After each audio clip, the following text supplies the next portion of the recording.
Hello friend, मैं आपका स्वागत करता हूं मेरा यूट्यूब चैनल डीकेडी क्रिएशन पर। आज हम बात करने वाले हैं कुछ रीजनल फोरम के बारे में। जैसे कि यहां पर देख सकते हो कि आपको ये यूजीसी नेट और सीपीईटी एग्ज़ाम के दौरान मदद करने वाला है। सीपीईटी हमारे उड़ीसा के एग्ज़ाम के लिए बहुत ज़रूरी है। तो स्टार्ट करते हैं।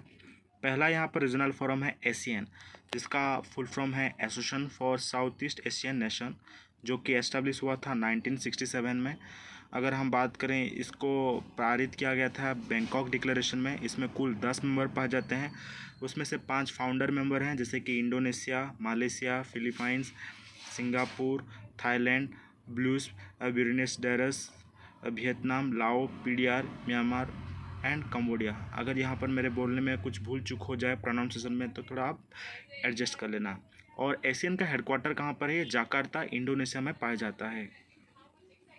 उसके बाद अगर हम बात करें सार्क के बारे में, सार्क का फुल फॉर्म है south Asian association for regional cooperation, जिसको स्थापना किया गया था 8 दिसंबर 1985 में। कहाँ पर? ढाका में।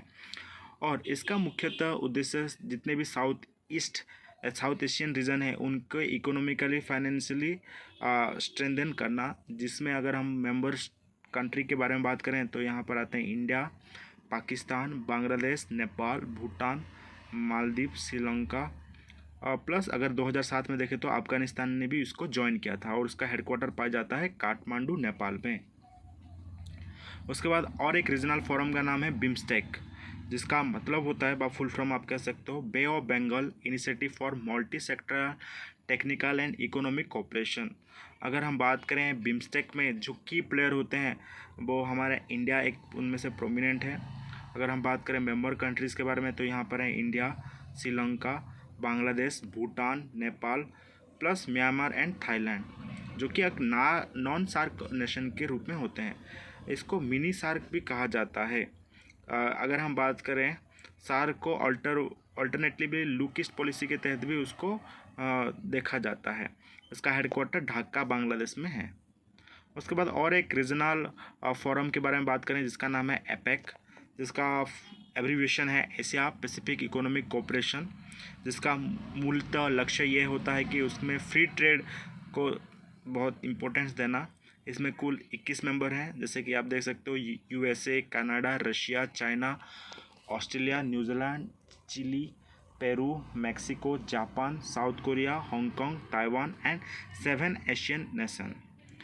इट्स बैक बाय यूएसए, मतलब एक बैक बाय यूएसए का मतलब उसका यूएसए का भी सपोर्ट रहता है। और ये कंट्रीब्यूट करता है 50% of the world GDP. GDP का मतलब होता है ग्रॉस डोमेस्टिक प्रोडक्ट। और उसका हेडक्वार्टर आप सिंगापुर में पाओगे। तो यहाँ पर आपको लग रहा होगा मैं डिटेल में इतना क्यों नहीं बोल रहा हूँ, खाली जो लिखा है वो पढ़ रहा हूँ। मेरा यहाँ पर इंपॉर्टेंट है आपको ये बताना, आपके यूजीसी नेट में यहाँ पर ये इम्पोर्टेंटली ये चीज़ सब भी पूछा जाता है। तो इसीलिए मैं इसके ऊपर ज़्यादा डिस्कस नहीं कर रहा हूँ, जो लिखा है उसी को ही मैं आपको बता रहा हूँ। नेक्स्ट रीजनल फोरम है रेसेप व RCEP। इसका मतलब होता है रीजनल कॉम्प्रहेंसिव इकोनॉमिक पार्टनरशिप। इसका भी इम्पोर्टेंट यही होता है कि वो फ्री एग्रीमेंट को ज़्यादा इम्पोर्टेंट देता है। It is back by China. इसको सपोर्ट चाइना के थ्रू रहता है। और ये फ्री ट्रेड एग्रीमेंट जो कि चाइना, जापान और साउथ कोरिया के अमोंग होता है, जो कि हम अगर बात करें 3 of the 4th largest economic Asia में ये 4 सबसे बड़े इकोनॉमी के भीतर ये फ्री ट्रेड एग्रीमेंट होता है। अगर हम बात करें हमारा regional comprehensive economic partnership world का लार्जेस्ट ट्रेडिंग ब्लॉक है, जो कि वर्ल्ड का अगर हम बात करें तो 2.3 ट्रिलियन ट्रेड पोटेंशियल इन 2019, मतलब उन्होंने 2.3 ट्रिलियन का कारोबार किया है इन 4 मेजर कंट्री के द्वारा। उसका हेडक्वार्टर है हेनोई, वियतनाम में है। तो इंडिया यहाँ से बैकआउट कर लिया था और उसने ज्वाइन नहीं किया था RCEP। ये भी एक इम्पोर्टेंट है। अगर आपको पूछा जाएगा कि किसने रिसेप को बैकआउट कर लिया था, तो आप अपने एग्ज़ाम के दौरान इंडिया को आप लिख सकते हो। उसके बाद और एक रीजनल फोरम का नाम है ब्रिक्स। अब ब्रिक्स का अगर हम बात करें तो यहाँ पर हमारे मेजर 5 एमर्जिंग नेशनल इकोनॉमिक को मिलाकर बनाया गया है, जिसमें आते हैं Brazil, Russia, India, China and south Africa. इसका फॉर्मेशन ईयर है 2009। तो 2009 में साउथ अफ्रीका ने उसको ज्वाइन किया था। देन अगर हम बात करें, इसका हेडक्वार्टर है सांघाई, चाइना में। ब्रिक्स का हेडक्वार्टर सांघाई, चाइना, जो कि आपको याद रखना है, ये आता है, मैंने बहुत बार एग्जाम में देखा हुआ है। उसके बाद आता है पैक। पैक का एब्रीविएशन है पैसिफिक इकोनॉमिक कोऑपरेशन काउंसिल। इसको अगर हम बात करें तो ये एक network of member of committee होता है जो कि इंडिविजुअल और इंस्टीट्यूशन से बना होता है। और स्पेशली इसमें अगर हम बात करें तो कुल 23 मेंबर देखने को मिलता है। और इसमें से ज़्यादा मेंबर एशियन के भी होते हैं, चाइना, जापान, कोरिया जो कि इंपॉर्टेंट की प्लेयर होते हैं। और उसका हेडक्वार्टर हमें सिंगापुर में देखने को मिलता है। उसके बाद अगर और एक रीजनल फोरम के बारे में बात करें वो है शंघाई कोऑपरेशन और शंघाई कोऑपरेशन ऑर्गेनाइजेशन SCO, जिसको हम शंघाई पैक्ट के थ्रू इसको फॉर्मेशन किया गया था। इसका मेजरली मुद्दा रहता है यूरोशियन पॉलिटिक्स, जो कि एशिया और यूरोप को मिलाकर यूरोशिया बनता है। इकोनॉमिक सिक्योरिटी अलायंस, ये सब के ऊपर ज़्यादातर ये इंपॉर्टेंस देते हैं। इसका फॉर्मेशन ईयर है 2008। अगर हम मेंबर कंट्री के बारे में बात करें तो यहाँ पर 8 कंट्रीज़ पाए जाते हैं जिसके कुल मेंबर हैं, जिसमें से हमारा इंडिया भी उसका एक पार्ट है। China, Kazakhstan, Kyrgyzstan, Russia and Tajikistan, plus India, Pakistan, Uzbekistan, ये सब हमारे की मेंबर हैं शंघाई के। तो इंडिया और पाकिस्तान ने हाल ही में 2017 में कुछ साल पहले ही उन्होंने ज्वाइन किया है। तो SCO को लार्जेस्ट रीजनल ऑर्गेनाइजेशन कहा जाता है वर्ल्ड में, क्योंकि अगर हम पॉपुलेशन वाइज देखें तो यहाँ पर मेजर पॉपुलेटेड कंट्री वाले देश आते हैं। इनमें से हमारे India, China, Pakistan one of the major की पॉपुलेटेड कंट्रीज़ हैं। उसका हेडक्वार्टर हमें बीजिंग, चाइना में देखने को मिलता है। अभी बात करते हैं गल्फ कोऑपरेशन काउंसिल के बारे में, जिसको हम शॉर्ट फॉर्म में GCC कहते हैं। इसमें जितने भी सारे कंट्री होते हैं वो मिडिल ईस्ट के ज़्यादातर हैं, जैसे कि Bahrain, Kuwait, Oman, Qatar, Saudi Arabia and the United Arab emirate.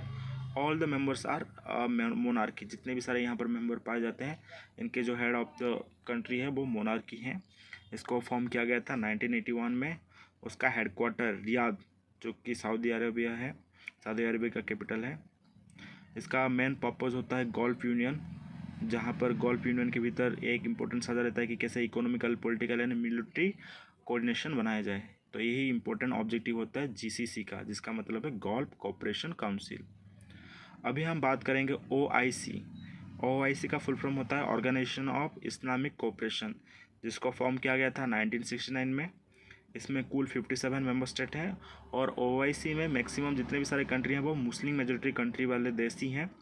इसका ऑब्जेक्टिव है तो collective voice of the Muslim want, तो मतलब जितने भी सारे मुस्लिम रहते हैं ऑल ओवर द वर्ल्ड में, उनका एक वॉइस के रूप में ये रिप्रेजेंट करते हैं, मुस्लिम का डिमांड को सामने रखते हैं।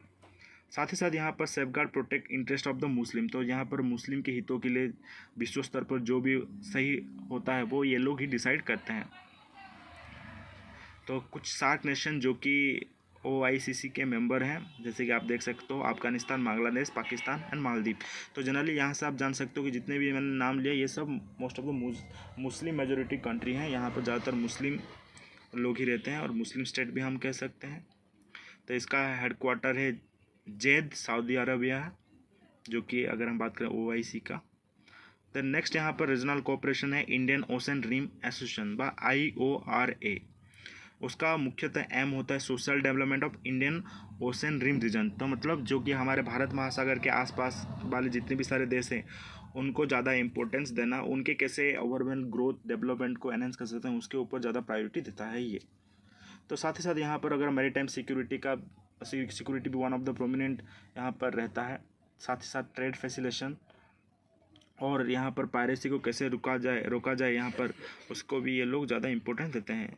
ये सेटअप हुआ था 6 मार्च 1997 में। उसका हेडक्वार्टर है एवेना, मॉरिशस। उसमें कुल 23 मेंबर पाए जाते हैं। Australia, Bangladesh, Comoros, France, India, Indonesia, Iran, Kenya, Madagascar, Malaysia, Maldives, Mauritius, Mozambique, Oman, Singapore, Somalia, south Africa, Sri Lanka, Tanzania. यहाँ पर आप देख सकते हो 23 मेंबर का नाम लिखा है, आप अपने कॉपी में नोट डाउन भी कर सकते हो। देन उसके बाद यहाँ पर अदर फोरम जो कि हाँ देखने को मिलता है, कुछ यहाँ पर मैं नाम लेता हूँ। BCIM का मतलब होता है Bangladesh, China, India, Myanmar forum for regional cooperation.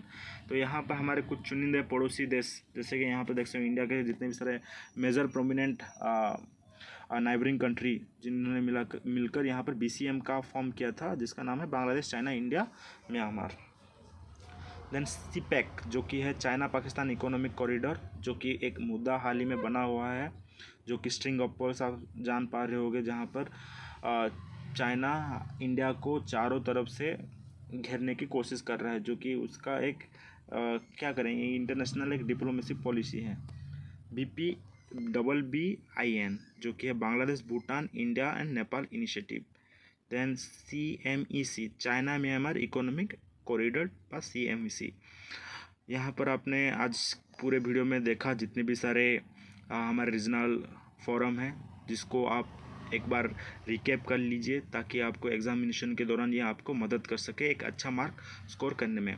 अगर आपको मेरा वीडियो अच्छा लगा हो तो आप लाइक शेयर कमेंट करके मुझे और ज़्यादा सपोर्ट दिखा सकते हो, ताकि मैं आने वाले दिनों में और अच्छा कंटेंट लाऊं जो कि आपको UGC नेट व CPET के एग्ज़ाम में मदद करें। Thank you.